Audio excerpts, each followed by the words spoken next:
Una vez que demócratas y republicanos han alcanzado un acuerdo sobre el techo de la deuda en Estados Unidos, ¿en qué se va a fijar el mercado? Bueno, pues estas son las cosas en las que vamos a hablar en este vídeo. Mi nombre es Juan Ignacio Marrón, soy el fundador de Inversores Institucionales, el canal de Telegram y de YouTube en el que analizamos el mercado desde una perspectiva 100% cuantitativa. Hay muchas cosas que comentar, entre otras, por ejemplo, el incremento que se ha producido en la probabilidad de recesión, que según la Fed de Cleveland aumenta a más del 79%. Estamos hablando de la cota más alta en los últimos 43 años. Vamos a empezar con la revisión de los principales titulares del informe semanal de seguimiento de los mercados.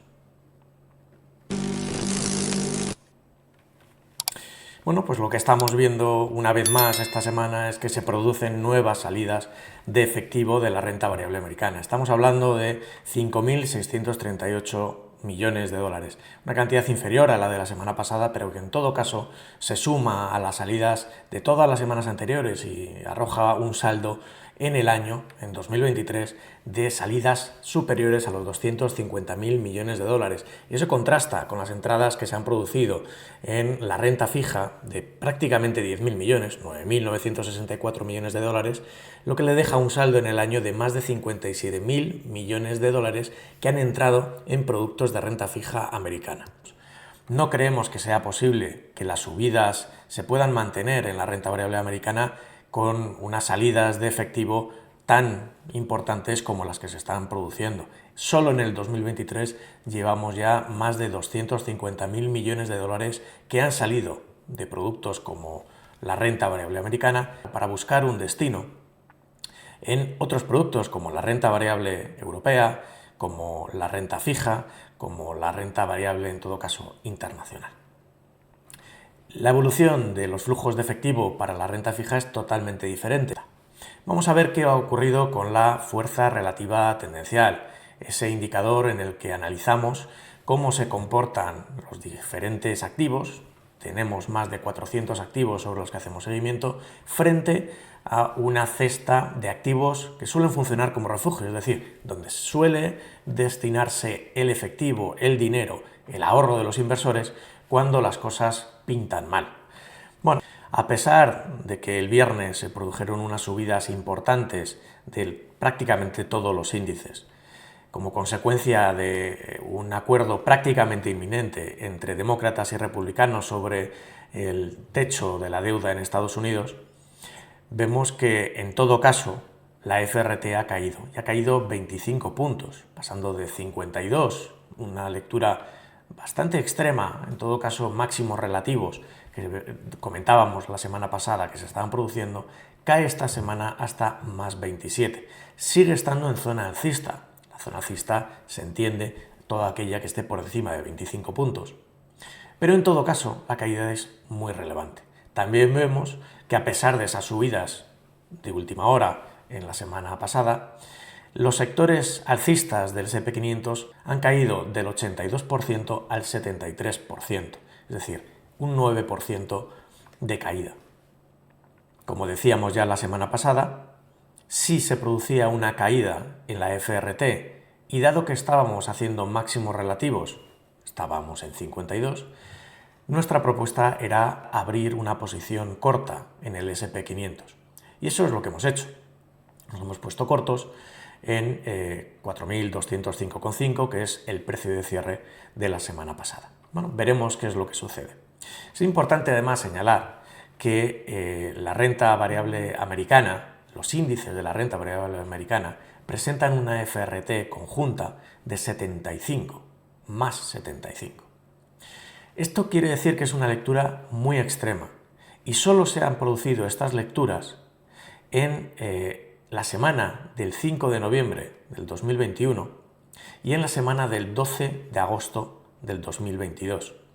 Lo que sucedió a continuación, lo podéis ver con el histórico del S&P 500, cada uno de vosotros, es que se produjeron caídas a la semana siguiente y en el siguiente mes. No quiere decir que porque estemos en más 75 en los índices americanos se van a producir caídas, pero es verdad que son lecturas muy extremas que suelen venir acompañadas, eso sí, de correcciones en los mercados. Dado que además eso se junta con que la FRT específica del SP500 se encuentra haciendo máximos relativos, como estábamos diciendo, pues pensamos que es más probable que el SP500 experimente un freno en las subidas, o que al menos estemos hablando de que las subidas no van a ir mucho más allá en las próximas semanas. Veremos lo que sucede. ¿Qué vamos a hacer con esa posición corta? Si la FRT subiera la semana que viene, lo que haríamos es cortar la operación. Cerramos cortos por prudencia.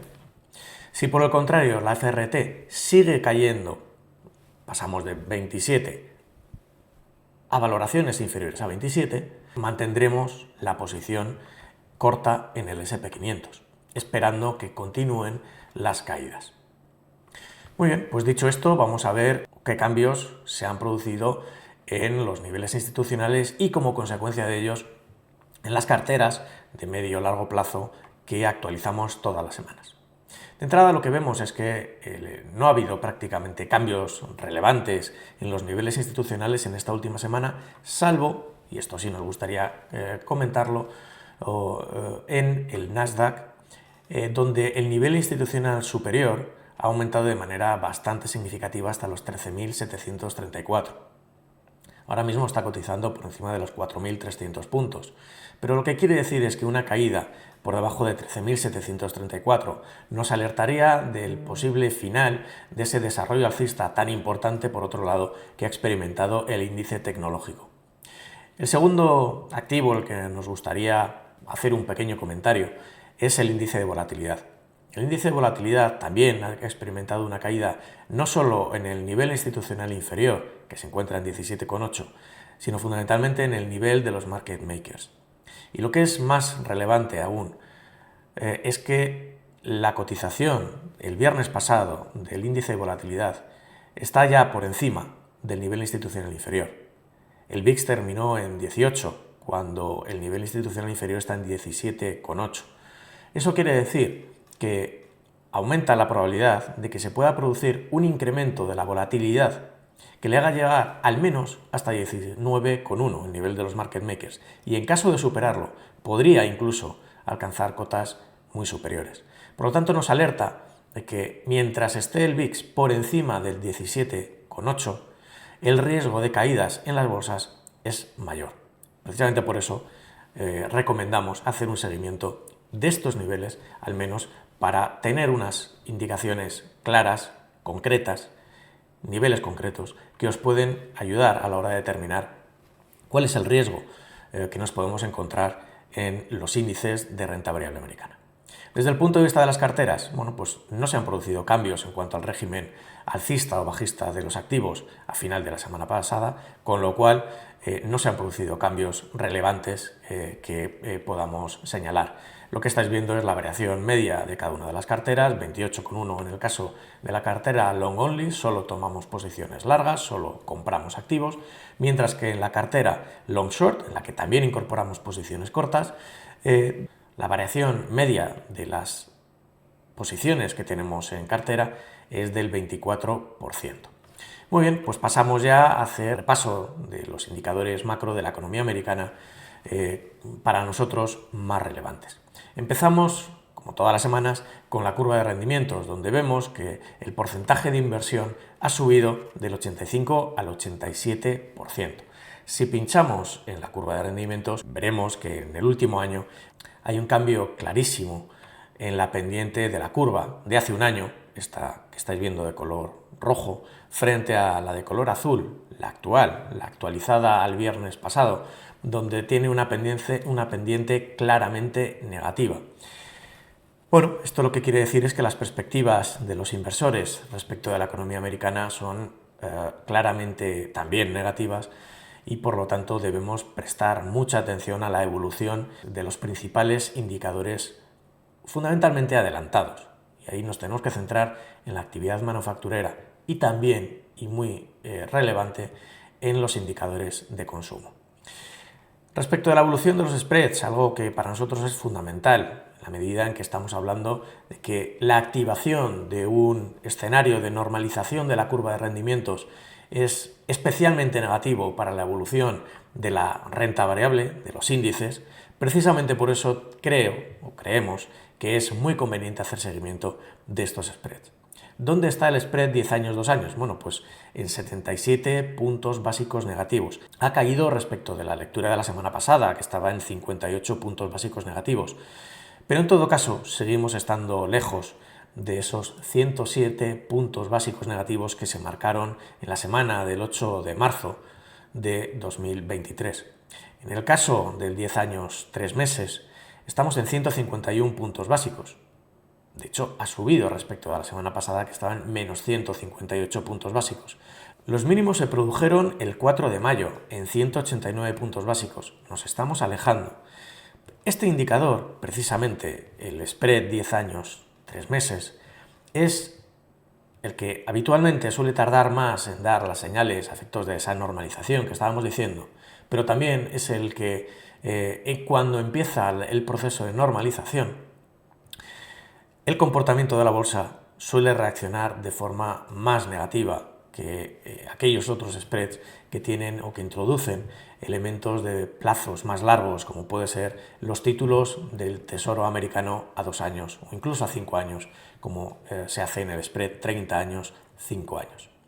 En cuanto al régimen de mercado, pues seguimos estando en Goldilocks, pero es verdad que esta semana, con la última actualización del GDP Now de la Fed de Atlanta, que ha caído la previsión del crecimiento del segundo trimestre de la economía americana del 2,9% al 1,9%, estamos más cerca de la semana pasada de esa línea horizontal que separa el escenario de Goldilocks frente al escenario de deflación, donde pensamos que es más probable que terminemos el segundo trimestre y donde nos encontremos también en el tercer trimestre de este año. Haremos seguimiento en estos vídeos semana tras semana para ver cómo va evolucionando, cuál es el camino que, como veis, va desarrollando mes a mes la economía americana. Esto nos da muchas pistas de cuáles son los sectores que mejor comportamiento pueden experimentar estando en cada uno de estos 4 escenarios posibles.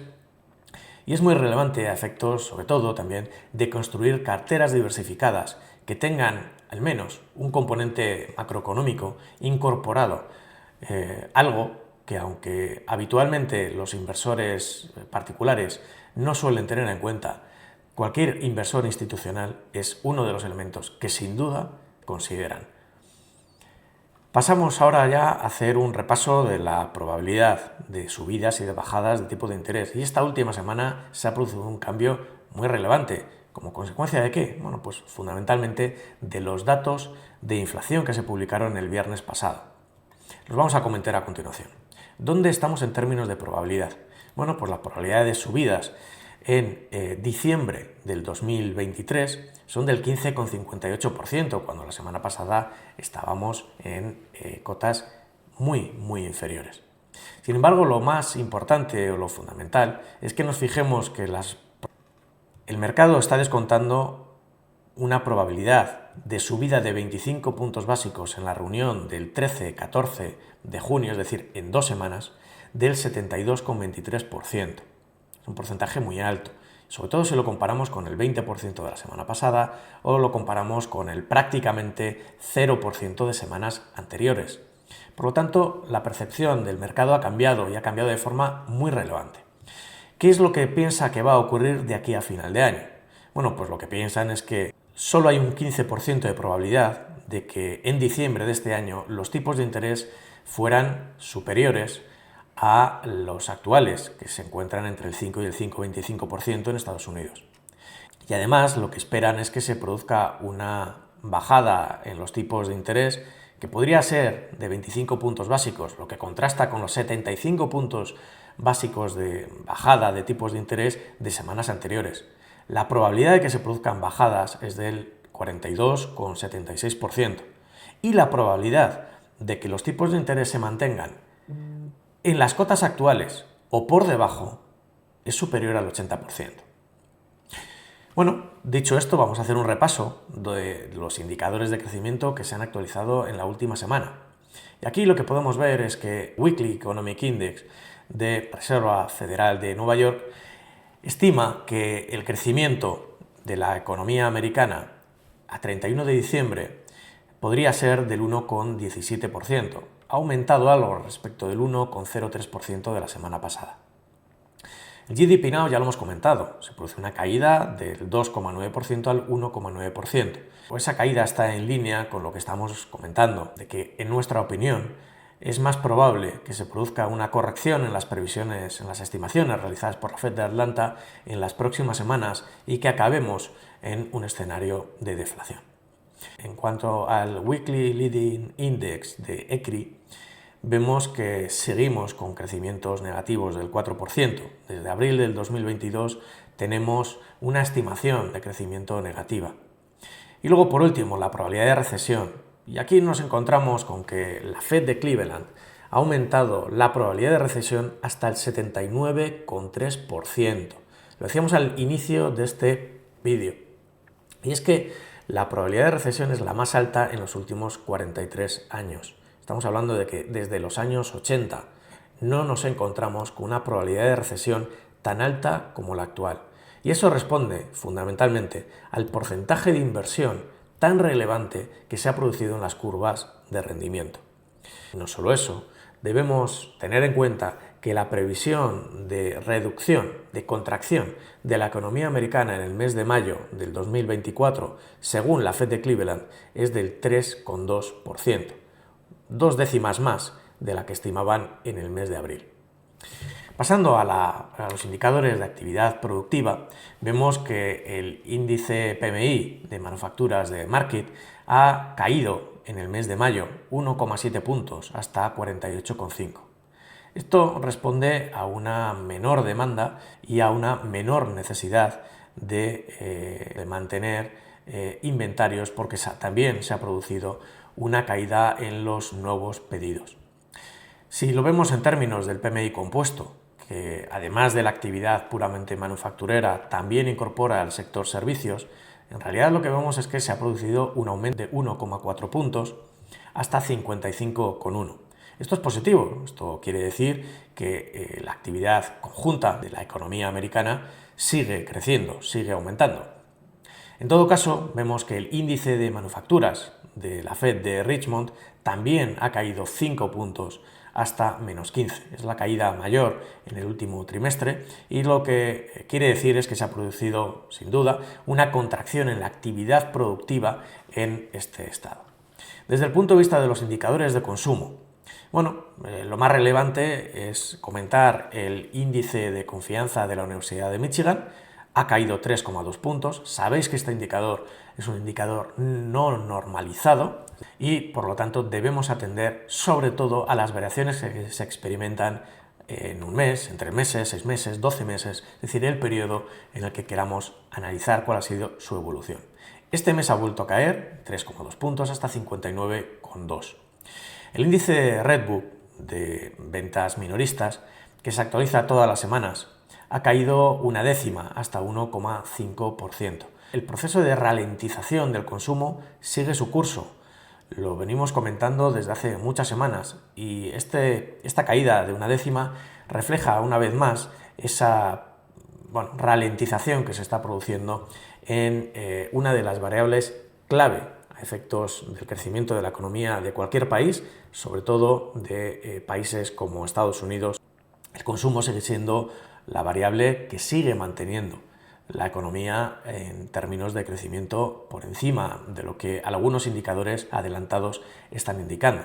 Tanto es así que ese GDP Now, que ha pasado de 2,9 a 1,9, podría haber sido incluso inferior si no llega a ser, porque el crecimiento del consumo ha compensado la caída en la balanza comercial americana en las últimas semanas. Desde el punto de vista de la inflación, veníamos diciendo, sobre todo el dato que hay que comentar es el del PCE. La publicación del dato de PCE era una de las 3 citas más relevantes que señalábamos para la semana pasada. El consenso de analistas estimaba que el PCE general se encontraría en el mes de mayo en el 3,9%. mientras que la Fed de Cleveland, como decíamos la semana pasada, estimaba que estaría en el 4,46%.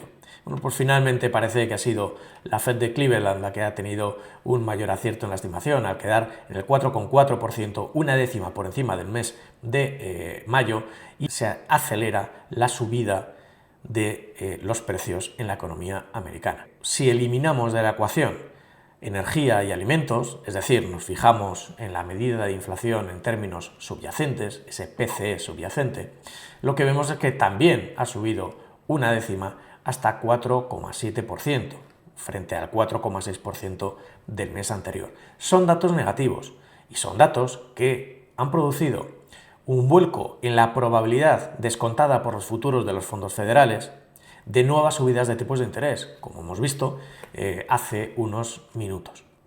Veremos qué es lo que sucede en 2 semanas en los tipos de interés de la economía americana, pero a día de hoy el escenario que descuenta el mercado es una subida de 25 puntos básicos claramente. Finalmente, desde el punto de vista de los indicadores de liquidez y de crédito, esta semana la M2 ha caído en términos interanuales al ritmo del 4,6%, frente al 5,1% de la semana anterior. En todo caso, estamos viendo que las caídas son muy relevantes. En términos del activo bruto del Banco Central Americano, de la Fed, se ha reducido en 21.000 millones de dólares en la última semana. Sin embargo, si tenemos en cuenta el efecto de los repos, veremos que en realidad se ha producido un incremento de la liquidez de la economía en 67.000 millones de dólares. La evolución de estas dos líneas, la que estáis viendo más roja, anaranjada, veis que ha caído en la última semana. Esta es la bajada que se ha producido en el activo bruto. Sin embargo, en la última semana se ha producido un incremento de esta línea azul, que lo que hace es restar el efecto de los repos inversos al activo bruto del balance. Esto lo que nos permite es calcular que se ha producido una inyección de 67.000 millones de dólares. Estamos en unas cotas bajas, pero es importante que veamos qué es lo que sucede en las próximas semanas. ¿Por qué? Pues porque estas dos líneas sí o sí van a tender a converger. Y tenemos que ver si esa convergencia se produce por una reducción del activo bruto, como sería lo lógico, y que esta línea azul nos indique el nivel objetivo al que le gustaría alcanzar el activo bruto del balance según la Fed, o dos, que progresivamente se vea obligada la Reserva Federal a retirar una parte de los repos inversos que diariamente renegocia con los bancos comerciales, y que haga que esta línea azul aumente. En todo caso, esta convergencia, hasta que no se produzca y estas dos líneas coincidan en el tiempo, el proceso de normalización de las políticas monetarias con instrumentos no convencionales, como llevan utilizando desde hace ya mucho tiempo, no podemos decir que haya finalizado. La reducción de liquidez vía activo bruto o vía activo neto, teniendo en cuenta los repos inversos, es fundamental para entender cuál puede ser la evolución de los índices de renta variable. Si tenemos en cuenta cuánto se ha reducido respecto del máximo que se produjo en abril del 2021, veremos que la Fed ha reducido vía repos inversos y desde abril del 2022 vía también la reducción del activo del balance en términos brutos en un 19,57%. Ha retirado más de 1,5 billones de dólares de la economía americana. Pero en todo caso, y como venimos diciendo, este proceso está lejos de haber terminado. Le queda mucho recorrido hasta que estas dos líneas converjan. Bueno, y pues vamos a pasar ahora a comentar la evolución, la última semana, cómo ha evolucionado el índice de estrés financiero y el índice de condiciones financieras de la Fed de Chicago. Y en los dos casos nos encontramos con que las condiciones son menos negativas, es decir, el estrés financiero ha caído en la economía americana y las condiciones financieras de acceso a crédito también han mejorado. En los dos casos se sitúan las lecturas por debajo de cero, que es la media histórica, a partir de la cual, por encima de ese nivel, es cuando podemos estar hablando de condiciones restrictivas. Estamos utilizando como base las fuentes oficiales, es decir, la información que provee semanalmente la Reserva Federal a la hora de determinar si estamos en condiciones restrictivas en cuanto al acceso al crédito o no. Sí estamos viendo cómo se está produciendo una contracción, una reducción, una caída en las concesiones de crédito para el sector inmobiliario comercial, fundamentalmente locales. Mientras que el sector de real estate residencial, las hipotecas de cualquiera de nosotros, sigue aumentando. Y lo que también hemos visto es que se está produciendo una ralentización en la concesión de los créditos fundamentalmente destinados al consumo. Dicho esto, pues vamos a centrarnos ya en la agenda económica. Una agenda económica que esta semana está marcada sobre todo por datos del mercado laboral. Lo que vamos a destacar esta semana son las nuevas peticiones de subsidio por desempleo, igual que la semana pasada, y donde recordar que 275.000 es el límite a partir del cual, según nuestros modelos, empezaría una clara destrucción de empleo. Vamos a destacar también, aunque no sea del mercado laboral, el índice PMI de manufacturas de ISM.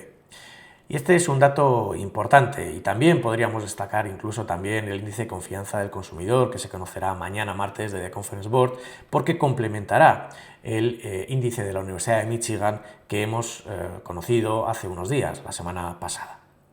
Importante también, por último, será el dato del viernes, fundamentalmente la tasa de desempleo, además de los ingresos por hora o el incremento que se pueda estar produciendo en los salarios, ya que eso puede tener un impacto en la evolución en el futuro de la inflación. En todo caso, la tasa de desempleo se espera por parte de los analistas que se incremente hasta el 3,5%, es decir, una décima. Sin embargo, como indicábamos en el vídeo de los efectos de la macroeconomía en el S&P 500, el mercado laboral seguiría fundamentalmente creando empleo mientras la tasa de desempleo no suba por encima del 3,65%. Por lo tanto, aunque subiera la tasa de paro hasta el 3,5%, seguiríamos estando dentro de ese ciclo de creación de empleo en el que estamos inmersos desde hace ya muchos meses. Eso sí, en caso de que comenzáramos a destruir empleo subiendo la tasa de desempleo por encima del 3,65%, se activaría el escenario de destrucción de empleo que tiene consecuencias negativas para la bolsa en la medida en que el performance es inferior a la media histórica y la volatilidad aumenta de manera significativa. Por lo tanto, estos elementos siempre conviene tenerlos en cuenta. Terminada esta revisión del cuadro macro de la economía americana, vamos a hacer una actualización de los niveles institucionales. Comenzamos la revisión de niveles institucionales siempre con el Dow Jones y esta semana vamos a hacer una vez más lo mismo. Bueno, lo que vemos es que termina la semana, a pesar de caídas que le llevaron por debajo del nivel de los market makers, por encima de este nivel y por tanto manteniendo la predisposición alcista. Es importante porque además de romper el nivel de los market makers, también ha terminado rompiendo el nivel institucional inferior, que se encuentra esta semana en los 33.151 puntos. Al romper al alza este nivel, el siguiente objetivo son los 33.420 que se corresponden con el nivel institucional superior. Eso sí, se encuentra con una zona de giro bajista de orden menor en 33.206 puntos, que es la que puede frenar esa subida. Mientras cotice por encima de ese nivel, las subidas podrían continuar porque estaría desactivando esa zona de giro bajista, pero si cotizara por debajo de 33.206 puntos, estaría activando esta zona y por lo tanto aumentaría el riesgo de caídas caídas que deberían o podrían llevarle por debajo del nivel institucional inferior e incluso que se dirigiera hacia el nivel de los market makers de nuevo en 33.021 puntos. Las caídas podrían frenarse incluso entre 32.652 y 32.717 puntos, que es donde se encuentra una posible formación de una zona de giro alcista de orden menor. Es importante que vigilemos ese último nivel por lo siguiente. Si se confirmara que la zona de giro bajista de orden menor, que estamos viendo aquí, se activa y por tanto produce caídas, lo relevante será ver en qué momento se frena. Ahí las zonas de giro alcista de tipo potencial nos ayudan a determinar en qué momento se puede llegar a frenar. Pero lo importante es por lo siguiente. Hemos confirmado la semana pasada que la concatenación de máximos y mínimos sigue siendo decreciente. Lo decíamos, en caso de que se pierda la zona de giro alcista en 33.012 puntos, cuidado porque entonces la concatenación seguiría siendo decreciente. Es lo que ha sucedido la semana pasada. Por tanto, ahora lo importante es ver en qué punto se frena, porque si llegara a frenarse por encima de la última zona de giro alcista en 32.676 puntos, podría comenzar a formar unos máximos y mínimos crecientes, lo cual sería ya bastante más positivo para el futuro de este activo. Por tanto, hagamos seguimiento de su evolución en las próximas semanas. Bueno, pues si seguimos con el SP500, vemos que pues tiene predisposición alcista, rompe al alza en el nivel de los market makers en 4.126 el día 24, se ha revalorizado un 2,3% y encontramos una zona de giro bajista de orden principal en 4.222,6, que coincide también con una zona de giro bajista de orden menor. Están las dos zonas activadas, por lo tanto esperamos que se produzcan correcciones. Correcciones que podrían llevarle como objetivo al nivel institucional superior, que se encuentra en 4.144 puntos esta semana. Además, prácticamente ahí es donde coincide la zona en la que podría formarse una nueva zona de giro alcista, entre 4.144 y 4.152 puntos. Ahí podría de nuevo volver a pararse. De ser así, estaría continuando la concatenación de máximos y mínimos crecientes y por lo tanto el futuro del SP500 seguiría siendo en principio positivo. Pasamos ahora al Nasdaq, donde tiene una predisposición alcista, donde la concatenación de máximos y mínimos, como veis, es claramente creciente.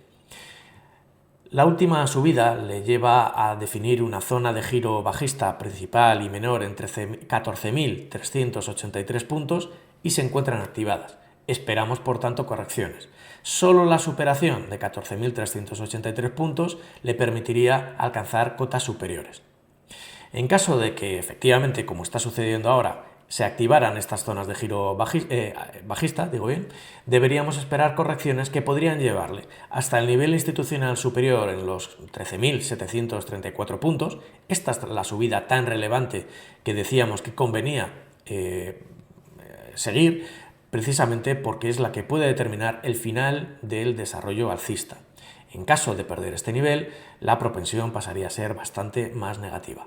Pero como veis, mientras tanto, se puede llegar a formar una nueva zona de giro alcista de orden menor entre 13.972 y 14.000 puntos, lo que haría que continuara o que pudiera continuar por el momento esa predisposición o esa concatenación de máximos y mínimos crecientes.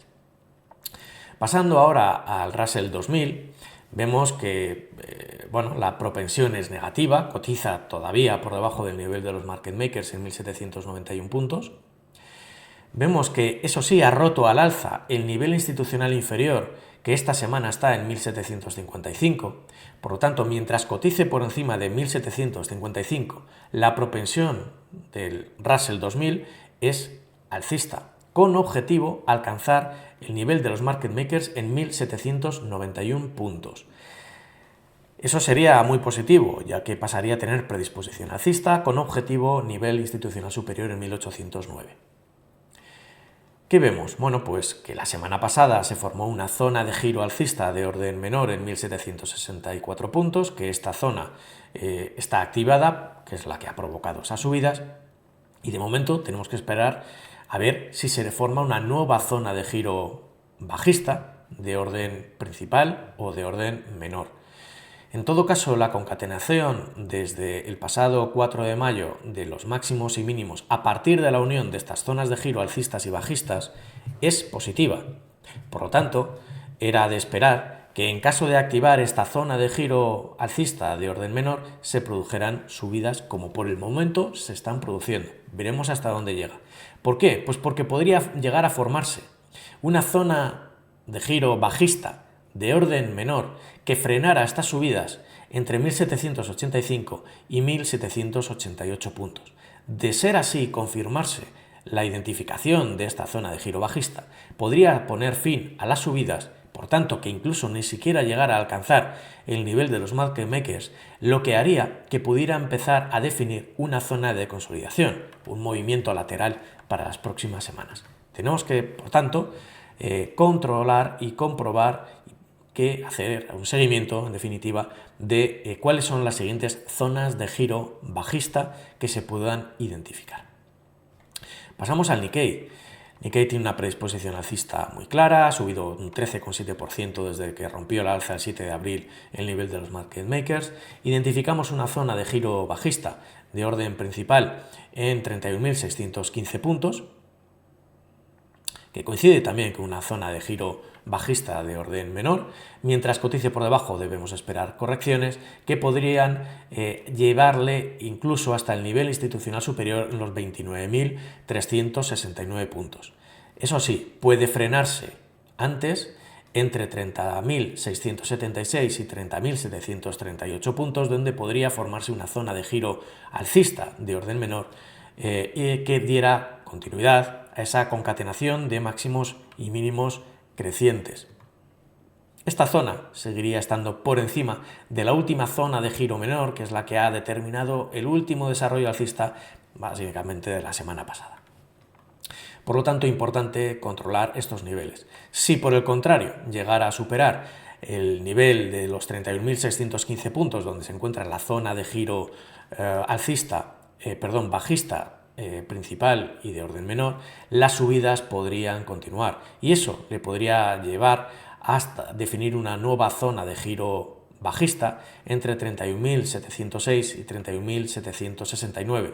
Como mucho, por los cálculos que estamos haciendo, pensamos que no debería ir más allá de 31.855 puntos, que sería el límite de la zona de giro bajista de orden principal que podría formarse.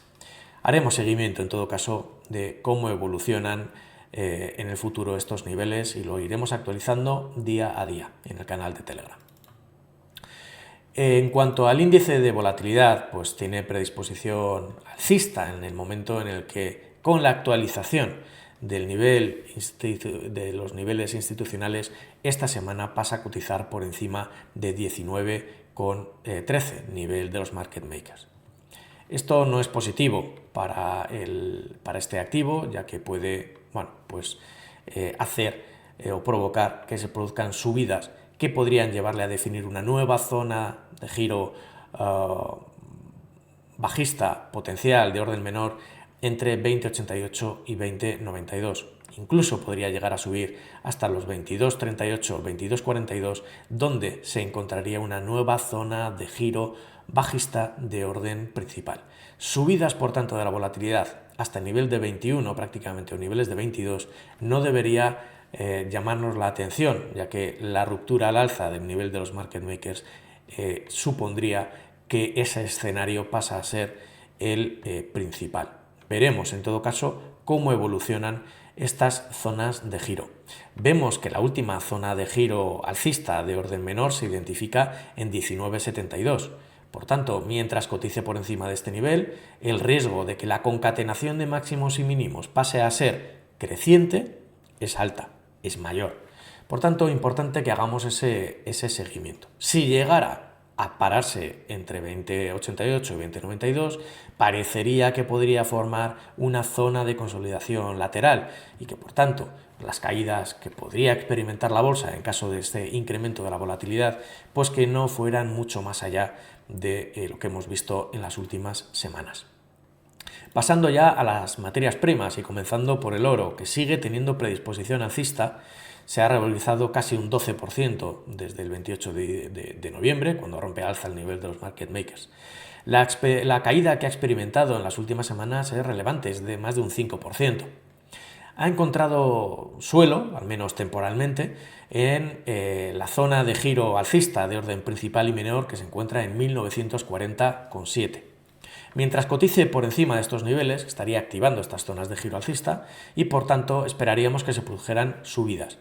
Estas subidas se podrían frenar entre 1958 y 1962, donde podría formarse una nueva zona de giro bajista de orden menor, o alternativamente entre 1992 y 1996, donde podría formarse una zona de giro bajista de orden principal. Lo importante es que, si os dais cuenta, estas dos zonas donde potencialmente podrían formarse estas zonas de giro bajista están a un nivel muy inferior de la última zona de giro bajista confirmada en 2054. Por lo tanto, la posibilidad de que comenzara a concatenar máximos y mínimos decrecientes está ahí y tenemos que tenerlo en cuenta. Nos estamos enfrentando a cotas de máximos históricos y esto lo que nos viene a decir es que probablemente le costaría volver a máximos históricos, podría frenarse previamente y debemos prestar mucha atención a las siguientes zonas de giro porque nos identificarán si estamos ante una concatenación creciente o decreciente de esos máximos y mínimos. Pasamos ya a gas natural. El gas natural, después de experimentar una subida muy importante al identificar una zona de giro alcista principal en 2,12, se define de nuevo una zona de giro bajista en 2,76 y empieza a desplegar un tramo bajista que parece que se ha frenado en la zona de giro alcista de orden menor en 2,39. Por ahí, por ahora se encuentra activada, esperamos que se produzcan subidas, pero en todo caso la predisposición de fondo sigue siendo negativa, cotiza por debajo del nivel de los market makers y además, mientras no rompa al alza el nivel institucional inferior en 3,001, la predisposición sigue siendo netamente negativa. Otra cosa es que pueda experimentar subidas que puedan llevarle a cotas muy superiores. De entrada, podría frenarse entre 2,50 y 2,51 esta primera subida, donde podría formarse esa zona de giro bajista de orden menor. Podría incluso llegar a superar esta cota y alcanzar una zona de giro bajista de orden principal que podría formarse entre 2,66 y 2,67. Pero en todo caso, si os dais cuenta, no parece que, al menos de momento, el desarrollo alcista de gas natural vaya a ser muy potente. Bueno, lo iremos viendo, iremos siguiendo dónde nos encontramos. De nuevo, de confirmarse estas zonas de giro bajista de orden menor o de orden principal, parecería que podría formarse una zona de consolidación lateral y por lo tanto que el gas natural experimente un movimiento lateral en las próximas semanas. En el caso del petróleo, la predisposición es alcista, cotiza por encima del nivel de los market makers, ya ha confirmado una concatenación de máximos y mínimos crecientes, lo cual es positivo. Parece que se frena en una zona de giro bajista de orden principal en 78,16 que provoca unas caídas que le llevan a definir una zona de giro alcista de orden menor en 75,57. Mientras cotice por encima de este nivel debemos esperar que se produjeran subidas, subidas que ya se están produciendo. ¿Dónde podrían frenarse esas subidas? Entre 78,20 y 78,36, donde podría formarse una nueva zona de giro bajista de orden menor, o incluso que alcanzara 79,37 o 79,53, donde podríamos encontrarnos con una zona de giro bajista de orden principal y que se frenara en estos niveles. Si esto fuera así, estaría confirmando la concatenación de máximos y mínimos crecientes. En el caso del euro contra el dólar, la predisposición de fondo sigue siendo alcista en la medida en que cotiza por encima del nivel de los market makers, pero la pérdida del nivel institucional superior en 1,083 nos alertaba de posibles caídas que incluso le pudieran llevar hasta como objetivo el nivel de los market makers en 1,065. Parece que se está frenando en la zona de giro alcista en 1,072, que identificábamos el día 25 de mayo en una zona de giro alcista de orden principal. Se identifica también otra de orden menor en 1,073. Mientras cotice por encima de estos niveles, debemos esperar subidas que podrían encontrar freno, cuyo objetivo sería en todo caso el nivel institucional superior en 1,083, pero que podría frenarse previamente entre 1,076 y 1,078, donde podría formarse una zona de giro bajista de orden menor. Si os dais cuenta, potencialmente la formación de una zona de giro bajista de orden principal también se encuentra en cotas muy inferiores a la última zona de giro bajista confirmada, que estaba en 1,107. Por lo tanto, el riesgo de que la formación de una concatenación de máximos y mínimos sea decreciente es alta. Pasamos ahora a las criptos. Empezamos por Ethereum. Ethereum viene de una concatenación de máximos y mínimos decrecientes, en máximos y mínimos, en este caso, las zonas de giro de orden principal, y vemos que la semana pasada desarrolla un movimiento alcista seguido de uno bajista que se frena en una zona de giro alcista en 1777. Esta zona de giro alcista está activada, ha experimentado una subida importante y además pasa a comenzar a concatenar potencialmente máximos y mínimos crecientes. Esa potencialidad de máximos y mínimos crecientes ya está confirmada con la nueva zona de giro bajista de orden menor que identificamos en 1915 y de orden principal en 1915 también. Por tanto, esta concatenación de máximos y mínimos de orden menor es creciente, pero la concatenación de máximos y mínimos de zonas de giro de orden principal sigue siendo decreciente. Esta zona de giro bajista de orden principal, que coincide además con prácticamente el pullback a la directriz alcista que rompió el pasado día 10 de mayo, sigue estando en un nivel inferior a la última zona de giro bajista de orden principal en 1991. Por tanto, el riesgo de que las caídas continúen en las próximas semanas sigue siendo alto. Necesitaríamos que rompiera al alza el nivel de 1991, sobre todo que se identificaran zonas de giro bajistas por encima de este nivel para dar por finalizado esta concatenación de máximos y mínimos decrecientes. Y de momento no estamos ahí. Por lo tanto, en el más corto plazo, fijémonos qué ocurre con las zonas de giro de orden menor, ya que nos pueden dar pistas. En caso de que continúen las caídas al activarse estas zonas de giro bajistas, podría alcanzar como nivel objetivo el nivel institucional superior en 1845. De perder este nivel, las caídas podrían continuar hasta el nivel institucional inferior en 1708, pero como vemos, podría frenarse entre 1821 y 1825 las caídas al poder formarse en estos niveles una zona de giro alcista de orden menor, que por cierto haría que de momento esa concatenación seguiría siendo creciente y podría seguir creando o dando esperanzas de que el movimiento alcista en Ethereum pudiera continuar. Pasamos ya a Bitcoin, donde, pues en este caso de una forma más desordenada, vemos que se ha producido una subida en la última semana. Decimos de forma desordenada porque aunque la predisposición de fondo al cotizar por encima del nivel de los market makers sigue siendo alcista y cotizar también por encima del nivel institucional superior, también la predisposición es alcista, lo que vemos es que la última zona de giro alcista que se forma la semana pasada, día 25 en 26.097 puntos, pues se encuentra a un nivel inferior a las anteriores y por tanto eso no es positivo. Pero es verdad que el desarrollo le ha llevado a definir una zona de giro alcista de orden menor superior a las anteriores y eso es positivo. Pero como ocurría con el caso de Ethereum, la zona de giro bajista de orden principal que se está formando sigue estando por debajo de los 29.842, que es la última zona de giro bajista de orden principal confirmada. Por lo tanto, no pensemos que las subidas van a ser claras. Primero tendría que llegar a superar 29.842 puntos y precisamente por eso debemos vigilar cómo continúan formándose estas zonas de giro que nos alertan de un posible cambio en la dirección, las caídas que se han producido y que podrían empezar a ser más positivas, como ha ocurrido ya en el caso de Ethereum.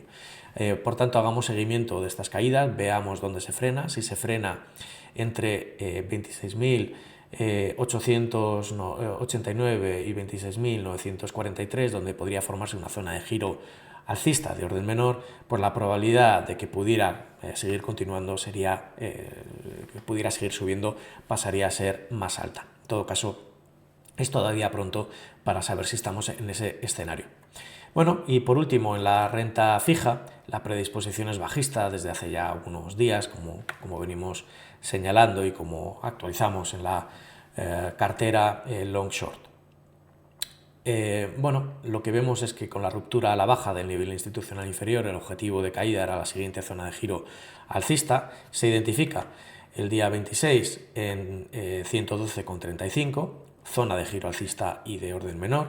Por lo tanto, mientras cotice por encima, debemos esperar subidas que podrían llevarle hasta 113,21, 113,44, donde podría formarse una zona de giro bajista de orden menor. La concatenación seguiría siendo bajista, decreciente, por lo tanto, prestemos atención a la evolución en el futuro del T-Note a 10 años, porque nos podemos encontrar con que quizá en ese escenario de subidas de tipos de interés que se prevé para las próximas semanas arrastre la cotización del T-Note a cotas inferiores. Bueno, y por último, el T-Note a 2 años. Vemos que tiene predisposición bajista, es prácticamente un calco del T-Note a 10 años. Se frena en la cota 101,91, donde se identifica una zona de giro alcista de orden principal y también de orden menor. Esperamos que se produzcan caídas que podrían llevarle hasta 102,31, 102,51, donde podría formarse una zona de giro bajista de orden principal. Mientras cotice por encima, es verdad que el objetivo debería ser el nivel de los market makers en 102,87, pero aquí es donde vemos que podría frenarse previamente. La concatenación de confirmarse esa zona de giro bajista en esta zona seguiría siendo negativa. Muy bien, pues con esto damos por finalizada la revisión de los principales titulares y los indicadores macroeconómicos de la economía americana y damos por finalizada también la revisión de los niveles institucionales para esta semana. Por supuesto, si te gustan estos niveles, pues te animamos a que le des al like, que te suscribas al canal y que lo compartas pues, con todas las personas que consideres que les puede ser de interés. Mientras tanto, y como siempre, pues que tengáis una muy buena semana y buenas inversiones.